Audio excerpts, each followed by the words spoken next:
안녕하세요. 만나서 반갑습니다. 역사가 김영주입니다. 병법사 제185부 양호지방의 의병이 봉기하다 라는 주제를 가지고 오늘 함께 할까 합니다. 1627년 1월 27일 조선 조정은 분조를 단행을 하게 되죠. 인조와 중신들은 본조를 이끌고 지휘부를 강화도로 옮겼고 소현세자는 이완익의 보좌를 받으면서 분조를 이끌고 전주로 향하게 됩니다.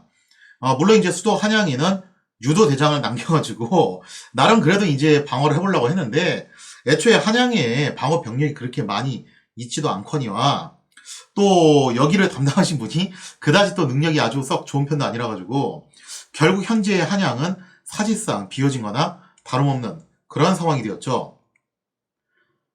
앞으로 세자의 분조가 해야 될 일은 무엇이었냐? 일단 삼남지방의 근황병들을 결집을 하고 병력과 물자를 모아가지고 한양 방어선을 지원하는 일이었죠. 일단 임진강 쪽에 먼저 방어선이 설치가 돼 있고 그 다음에 한강 쪽에 추가로 방어선을 설치할 예정이죠. 자, 그리고 소현세자는 아직 중학생가량밖에 되지 않은 어린 나이임에도 불구하고 이런 막중한 임무를 갖고 남방으로 향하게 되었습니다. 사실 후금의 침공이 시작된 직후에 조선 조정은 이것보다 한 발 앞서서 각 지역의 의병들을 호소하는 그런 경문을 띄운 적이 있어요. 왜냐하면 이것도 임진년 전쟁의 역사적 경험이거든요. 개전 초기에 각 지역에서 일어났던 의병들의 활약이 상당히 두드러졌고 이게 꽤 큰 힘이 되었다라는 것은 이미 충분히 입증된 바예요. 자, 그래서 이제 이 의병들의 봉기를 호소를 하게 되는데 특히나 뭐 의병들이 관군처럼 뭐 이제 먼 지역까지 이동을 해서 원정을 한다라는 것은 거의 안 하는 일이긴 하지만 그래도 해당 지역을 방어하고 후방에서 서포트를 하는 데 있어서는 이 의병들의 역할이 나름 탁월했다라고 볼 수 있습니다. 이러한 이유로 조선 조정은 심기현을 도승검사로 임명하고 남한갑, 이 유명한 남한갑인데 바로 병자록이라는 책을 쓴 사람이죠. 남한갑으로 하여금 이를 보좌해서 삼남지방의 의병을 봉기하도록 독려를 하게 되었다는 거죠.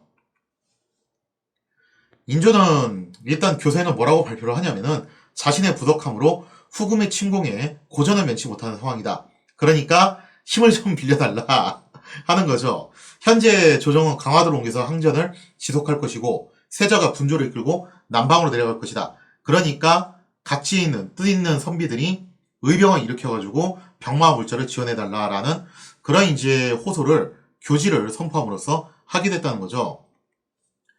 물론 평안도 지역이야 굳이 뭐 이런 교지가 없다 하더라도 직접적으로 후금군의 침공을 받는 지역이다 보니까 당연히 자발적으로 의병이 이미 일어나고 있는 상태이죠. 용골산성을 지키고 있는 정봉수가 가장 대표적인 인물이잖아요. 하지만 후방 지역인 삼남 지역의 경우 아무래도 소식이 전달되는데 시간이 좀 걸릴 것이고 그리고 일단 적군이 평안도 일대에서 싸우고 있는 상황이다 보니까 여긴 또 피부로 와닿는 것도 좀 느리단 말이에요. 그래서 이 삼남지방에서 재빨리 의병 봉기가 일어나게 하기 위해서는 아무래도 국왕이 직접 이제 구구절절하게 이렇게 호소를 해가지고 독려를 하는 것이 가장 효과적이다라고 볼 수가 있겠습니다. 이처럼 국왕 인조의 호소에 힘입어서 마침내 삼남 지역에서도 의병들이 봉기를 하기 시작을 합니다. 그 중에서도 가장 눈에 띄는 인물이 있었습니다. 그 사람이 누구냐? 아마 다들 아실 거라고 생각을 하는데요. 바로 율곡 2의 제자로 알려진 김장생이었죠. 김장생. 너무도 유명한 분이죠. 이 김장생의 아들이자 제자인 사람이 김집이고 또 이제 그 제자로 있는 사람들이 누구냐면은 송시열. 그 유명한 송시열이 또 요쪽 라인이에요. 그리고 나중에 이제 그 후손 중에서 그 유명한 구운몽을 쓴 걸로 알려져 있는 김만중도 바로 요쪽입니다. 그래서 어떻게 보면은 이 시대를 장식했던 굉장히 뼈대 있는 명문 가문의 인물이라고 볼 수 있는데요. 김장생은 임진년 전쟁 당시에도 호주의 일을 맡으면서 전란을 극복하는 데 있어서 굉장히 크게 기여를 했던 인물 중 하나였죠. 하지만 이제 광해군 시기 때 가가지고 개축옥사에 연루돼서 사실상 정치권에서 물러나가지고 낙향을 하게 됩니다. 이미 나이도 이때 당시에는 꽤 많이 먹은 상태였죠. 거의 뭐 60이 넘었다고 볼 수 있는 시점이에요. 광해군 시대 때 서인들이 개축옥사로 상당히 피를 많이 봤는데 김장생도 어떻게 보면은 그때 피해를 본 사람 중 하나죠. 그래서 뭐 이미 고령이기도 하고 몸에 지병도 있고 해가지고 그냥 아싸리 잘 됐다 하고서 그냥 낙향을 해가지고 은둔 생활을 하고 있었습니다. 물론 이제 인조 반정이 일어나게 되면서 서인 세력이 권력을 장악하게 되죠. 그러면서 김장생 또한 정계에 복귀할 기회가 생기게 됐다는 거예요. 실제로 뭐 서인 세력 입장에서는 율곡 이의 직계 제자 중 한 명이니까 당연히 김장생을 스카우트하려고 했겠죠. 그래서 김장생이 이제 정계에 복귀할 수 있는 기회가 있었지만 이 무렵 김장생은 이미 70이 넘은 고령이었습니다. 거기다 이제 몸도 실제로 안 좋아가지고 결국에는 다시 귀향을 하게 돼요.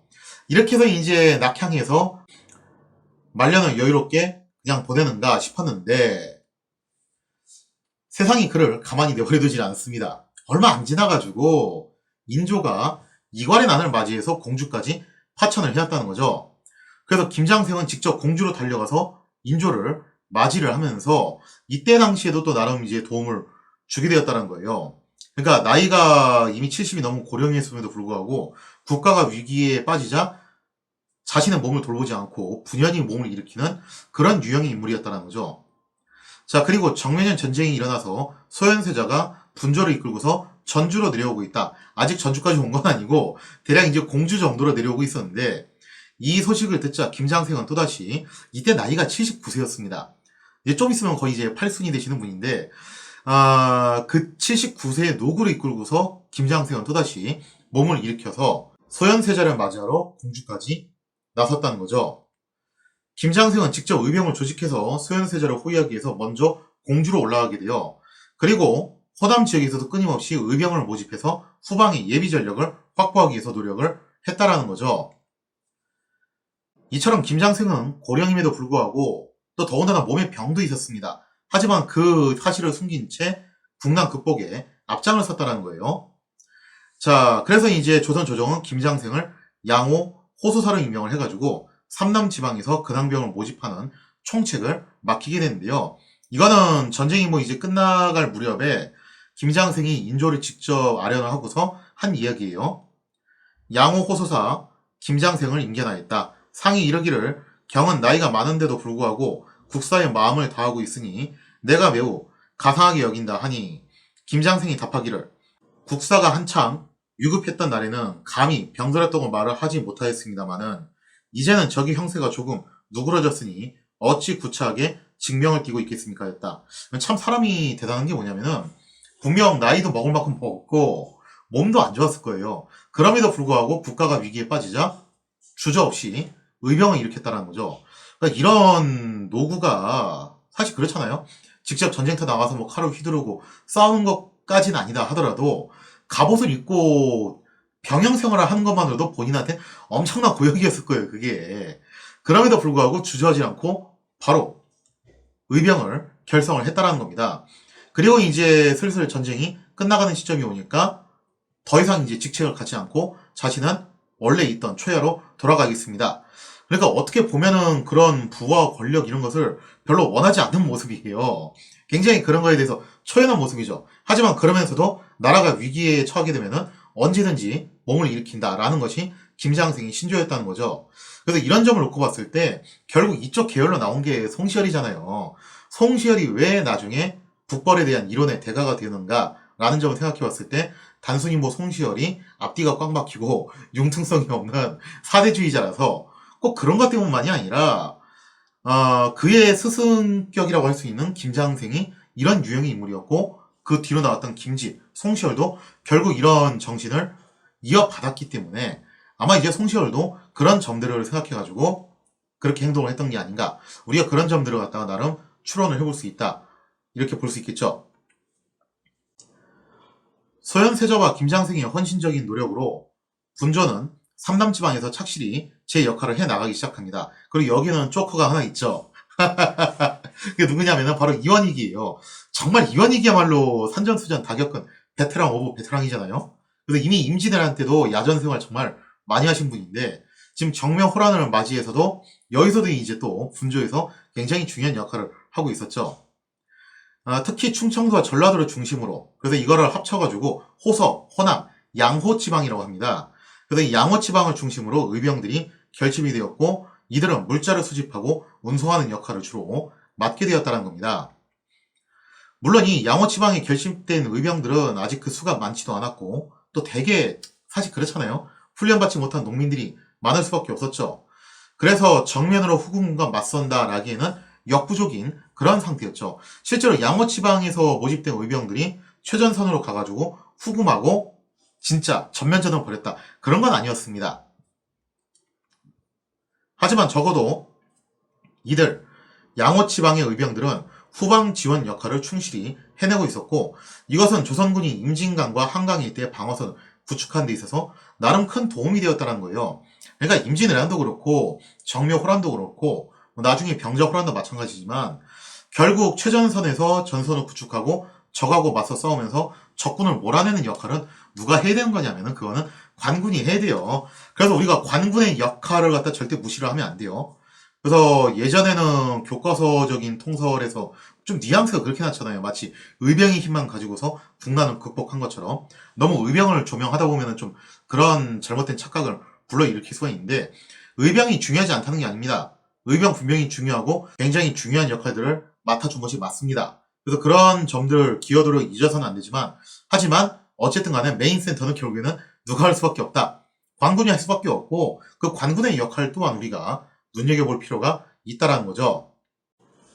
무엇보다도 후방에서 끊임없이 병력과 물자를 형성해서 이렇게 전선으로 올려보내게 된다라고 할 경우 제한된 규모의 병력으로 그것도 적의 영토 한복판에서 전쟁을 수행해야 되는 후금 입장에서는 굉장히 큰 부담으로 작용할 수밖에 없게 된다는 거죠.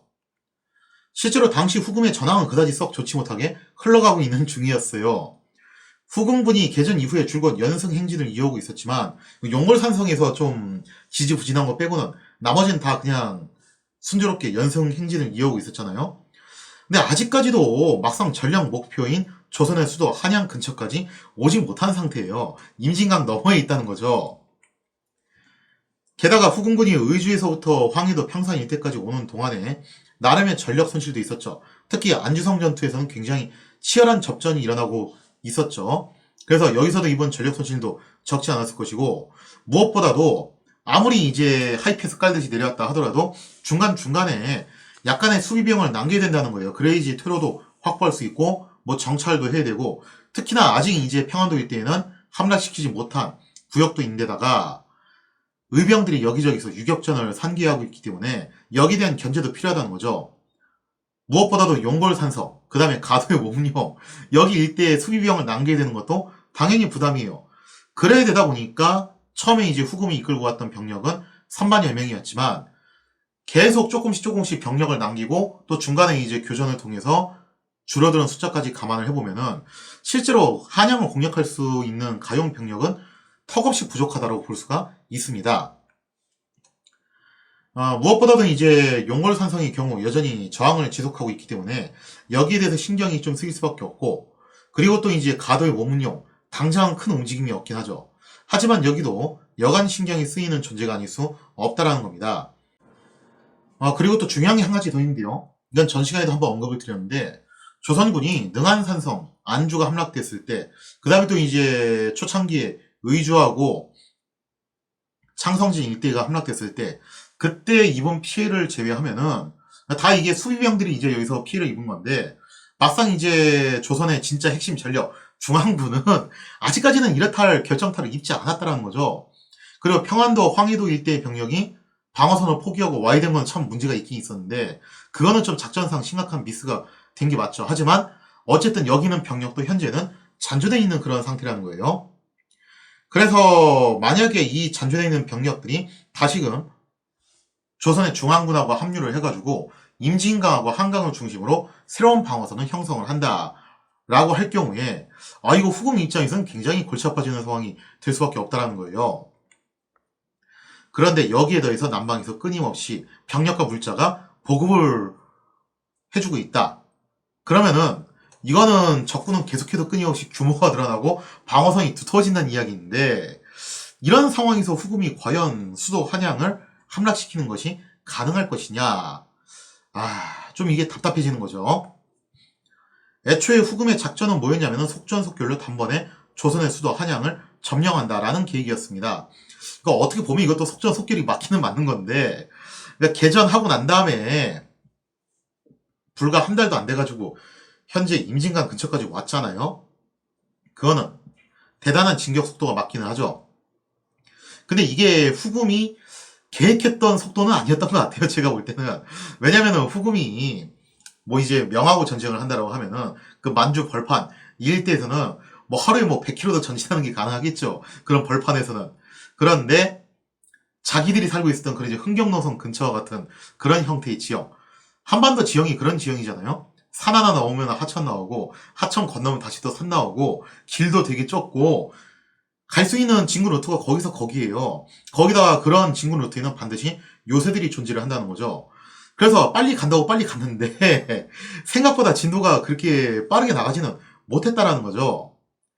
자, 그래서 속전속결로 단번에 조선의 수도 한양을 점령한다라는 게 뭔가 좀 미스가 나고 있는 상황이고 실제로 국왕인 인조가 강화도로 건너간 시점에서 이미 그 작전은 끝났다라고 봐야 됩니다. 설사 이제 한양을 점령해도 요거는 좀 그 의미가 많이 퇴색이 된다는 거예요. 그러니까 왕이 도망가기 전에 길을 끊고 잡았어야 되는데 지금 현재 그거를 못한 거죠. 이렇게 된 이상 후금군에게 남은 선택지는 하나밖에 없습니다. 그 하나가 뭐냐면은 이 이상 무리하게 전쟁을 지속하느니 이거 자칫 잘못하면은 적의 영토 한복판에 오도 가도 못하게 갇혀가지고 몰살당할 수도 있는 그런 상황이거든요. 그래서 적절한 시점에서 그냥 화의를 제안해가지고 이득을 취한 다음에 철군을 하자라는 것이 어떻게 보면은 가장 베스트가 될 수가 있겠죠. 문제는 이겁니다. 과연 조선 조정이 화의에 응할 생각이 있느냐? 개전 초기만 하더라도 조선 조정은 화의에 전혀 관심을 갖고 있지 않았습니다. 나가자, 싸우자, 이기자, 으쌰으쌰 이런 분위기였다는 거예요. 하지만 능한산성과 안주가 함락되자 조금씩 화의를 통해서 문제를 해결해야 된다는 분위기가 일어나고 있었다는 거죠. 나름 이제 조선 조정 내에서는 현실적인 판단을 가지고 있는 사람들이 있었다는 거예요.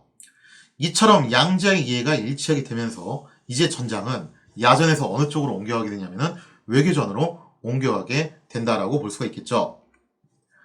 자, 이렇게 해서 이제 조선과 후금이 결국 화친을 선택을 하게 되는데요. 화친이 이뤄지는 과정에 대한 구체적인 내용은 좀 정치사적인 부분이 많기 때문에 그거는 나중에 언제가 될지 모르겠지만 먼 훗날 조선왕조실록, 인조실록에서 다루도록 하고요.